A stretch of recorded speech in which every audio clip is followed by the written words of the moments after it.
Hey, Swisher, as we continue on these follow-up Fridays, I hope that you're keeping your agreements that you made for your own individual conditioning program because that is the source of your integrity to know what works and what doesn't in your life so that you can be reliable, trustworthy, and sound, solid negotiator because you know who you are and where you're going.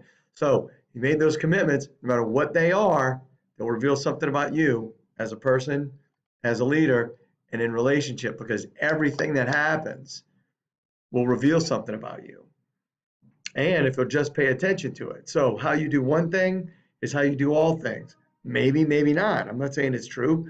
But if you're paying attention, you'll be making those little adjustments so that you can start to develop the habits that build the character of a powerful, effective negotiator, which is why we're here. That means your goal. What does that mean to you to be a powerful, effective negotiator? What is your outcome? What does it look like for you? What do you need to get? What numbers do you need to hit? What are the metrics? What does it mean to you? All that, that you're going to do that. What does it mean to your family? What does it mean to your boss? What does it mean to your subordinates? And then taking action, massive action, the more action, the better. And paying attention to your results and changing and shifting until you get your results. Don't give up on your outcome. It's not a New Year's resolution. This is an outcome for your life. It's something that's going to happen or you're going to die. Those are the only two options if it's committed to what you really want to make happen. If you find somebody that does something well, I hope you're picking up from them so you can model their success to produce those results that build up and create your outcome. Remember though, the thing that's going to get in the way of you and experiencing all those results is that little voice in your head. It's judging instead of learning. It's deciding that things are a particular way instead of opening your mind up to find a solution to get what you want. Not that things are a particular way. Nothing is until you have the result you're committed to. So don't let that little voice take you out of the game and continue to take action and keep your word. If you broke your word, clean it up. Find out what was more important, what was missing.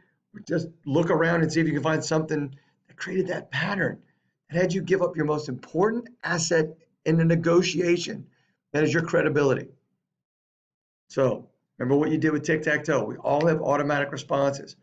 Use that experience to remind yourself that all your responses, the goal might be to put a gap between stimulus and response. So that between stimulus and response, you might squeeze in a choice, or at least pay attention to what happened before you went down that path of behavior. And remember, you're always paying attention to three things: what you're focusing on, what it means to you, and what you're doing about it. So pay attention to what you're focusing on. You'll know because you can look at you can work this back in your actions. And it's really important in this next section because when it takes building rapport, being able to notice repetitive patterns between you and your buyer and customer, coworkers, friends, spouse is critical because those patterns of behavior that you notice are the patterns of behavior you either invoke or avoid on purpose. A lot of people think poker players have to have a certain kind of face, and that's not true. Their behavior gives away a lot more than their face. And, and it comes from years of observation and practice to learning how to build rapport, to understand yourself, control yourself, pay attention to your customer, and then change yourself to match what they need. Be the biggest one to give them what they need first. That is the process. Now, we covered relationship and approach. Who are they to you? Who are you to them? What's their style of communication? That gives you insights as to their needs, how they need to process or receive information, or how they're going to deliver information to you. That approach is going to help you become more receptive, more flexible in your delivery. Now, we're going to talk about PPO here, which is preference, pain, and outcome questions. Questions are the key to influencing yourself and others. You got to find out what they want to gain and what it means to them. How specifically will they engage with that? What specifically do they like about their current situation? What do they like? Where are they comfortable? Talk about that. Where do they want to avoid? What are the pains lurking around the background that they've had before that they never want to have again? That they have all the time that they just want to make go away? What's their ideal situation? What would it look like, feel like, sound like for them in that situation? I know there's a typo. Yeah, just don't even look at it. I'll cover it. So you got to get them clear on the outcome, and you are clear on their outcome so that you can actually come together with a relevant offer, and then your test closes, which we'll talk about next. Remember that relationships. Who are they to you? Who are you to them? What's the best way to interact with the customer? The golden rule of communication. Now, when we talk about pain and pleasure questions, it all comes back down to this precision and communication model. People never speak specifically about what they mean. And your way to fix that is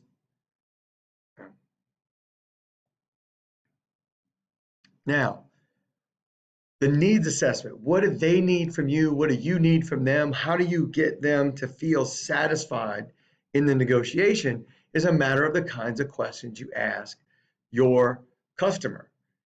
And the 3 types of questions that you need to practice in advance, schedule them out, like figure them out for your particular customers are preference, pain, and outcome questions. Preference, pain, and outcome questions. We'll cover each one of these, but it's all part of your preparation and what you learn, right? Because when you really understand what behavior the customer associates with pleasure, what results that they associate with pleasure, what outcomes do they associate with pleasure on your part, on their part, on others' part, you'll uncover the values, not only what their personality style needs and the way they get delivered that, but also uncover what they're making their buying decisions on.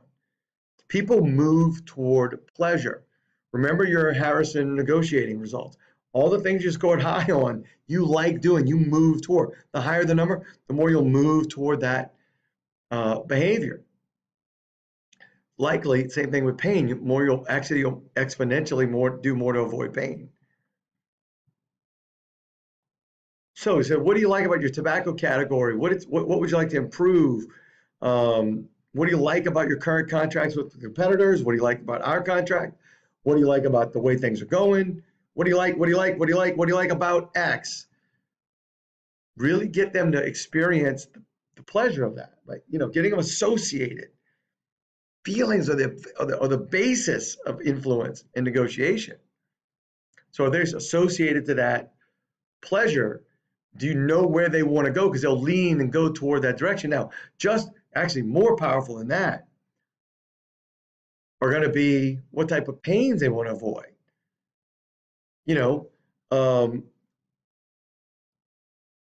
The more you know specifically about what they want to avoid, the more you know how to present your solutions.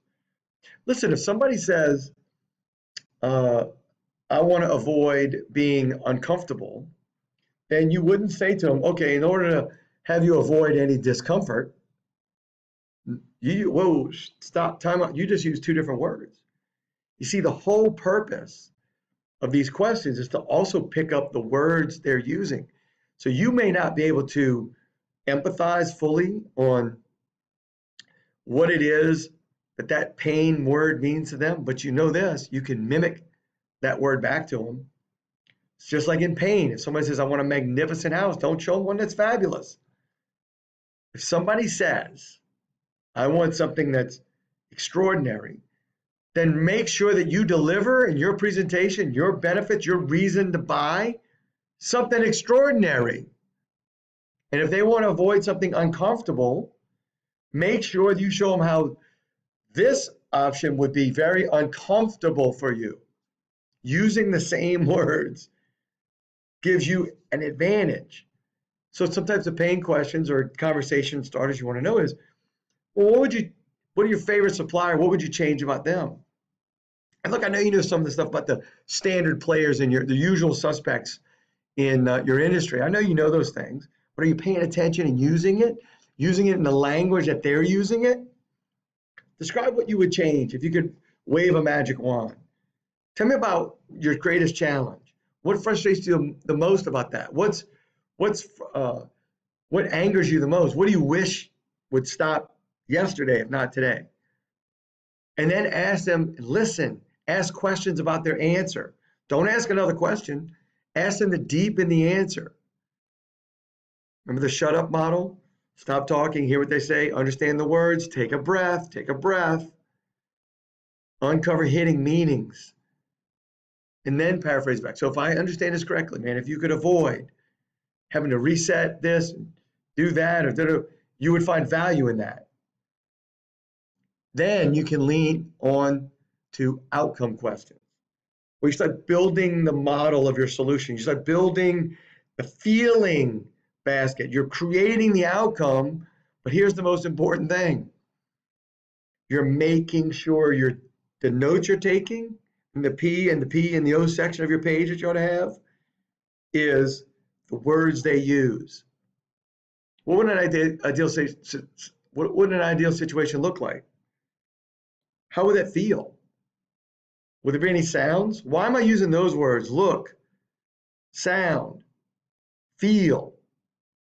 Because those are visual, auditory, kinesthetic words. You know, what is your evidence criteria? So outcome questions have to do with evidence.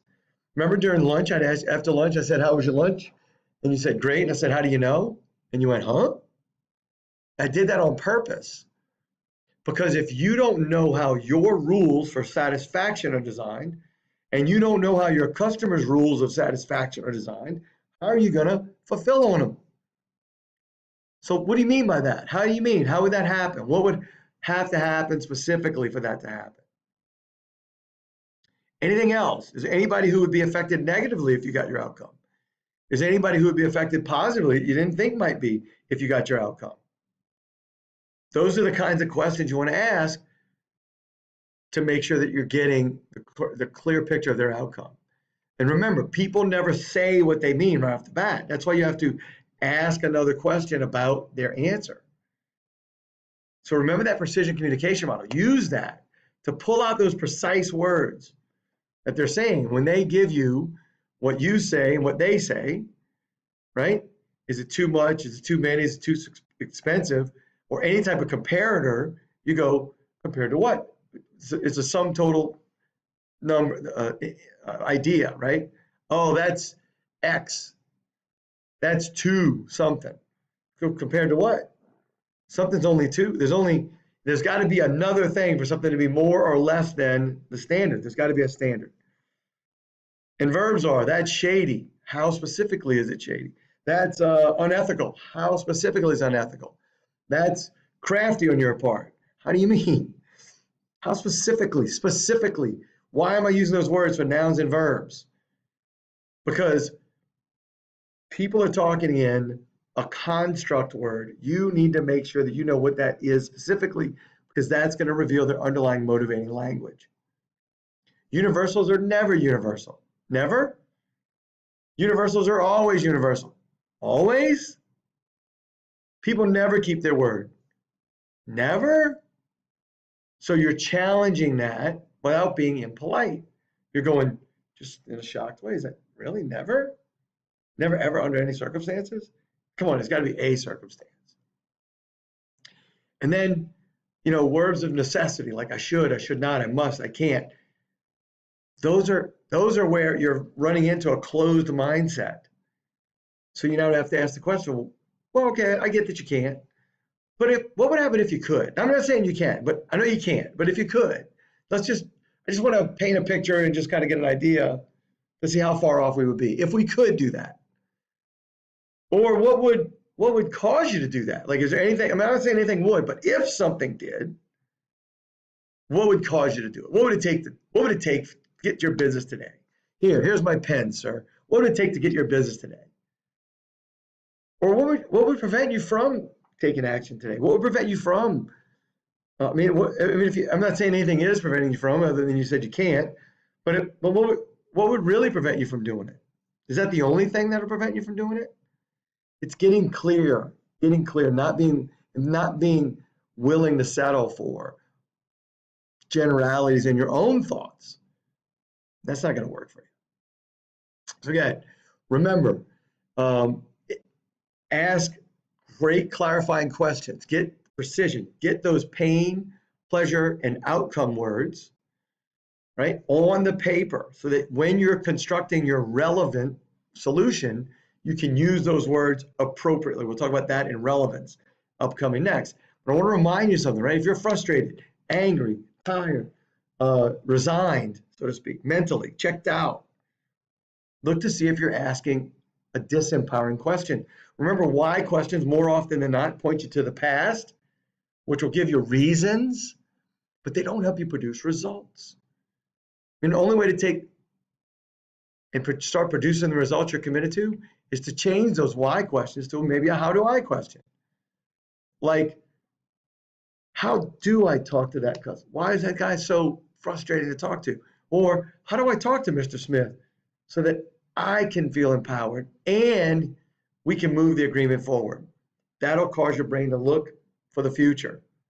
So your failures and frustrations in the past won't solve a problem, but a better question will. It'll help manage your state. If nothing else, you will feel more empowered and effective. And that's half the battle. So remember your individual coaching conditioning plan, right? You made daily disciplined commitments. Whatever they were, business, personal, anything, they're the foundation of you learning who you are and will you keep your word. And if you're not doing it daily, that's going to reveal something about how you interact with people on a business level, even if it's especially if it's personal, because you're sharpening your saw. The personal mastery, getting good at those things, is a commitment to the continuous improvement of everything you do, so that when you're producing those results, there's a sense of effortlessness and joyousness, and you're at the top of your game because you're exploring the edges and the boundaries, and no matter what the circumstances throw your way, you find a way because you work with all the circumstances around you to produce the result, because that's what you're committed to. So remember, your daily disciplines will determine your destiny. First and foremost, look to see what's most important to you. Are you producing something every day on what's most important to you? Have you made that commitment? Are you keeping your commitment? If you're not keeping your commitment, what's causing you? What are you not sacrificing that you need to sacrifice? What are you not associated to pain and pleasure-wise? Then the pain of not keeping your word. And then, are you paying attention to your discipline? Are you paying attention to the triggers that leading up to you taking the action and the rewards after you take the action so that you feel good about it? And are you being accountable? Are you accounting for your behavior and your word in those areas so you can improve from that information? Because it's good, solid feedback. All right. Remember, skills like these things are like wax on, wax off. You just got to keep doing it and trust in the process. And remember your 30-day, 90 projects the practicing the skill.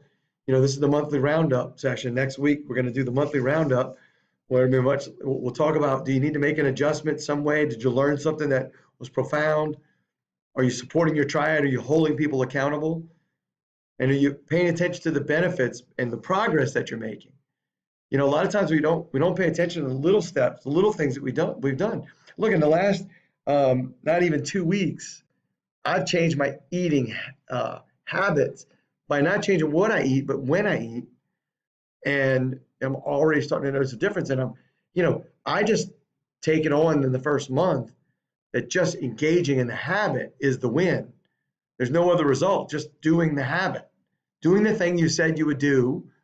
But do you need to up the game a little bit? Do you need to adjust it? Do you need to turn it down a little bit? Just the amount, not get rid of it. Stay with what you committed to. But did you learn about your expectations and now it can match it to reality? So do your homework.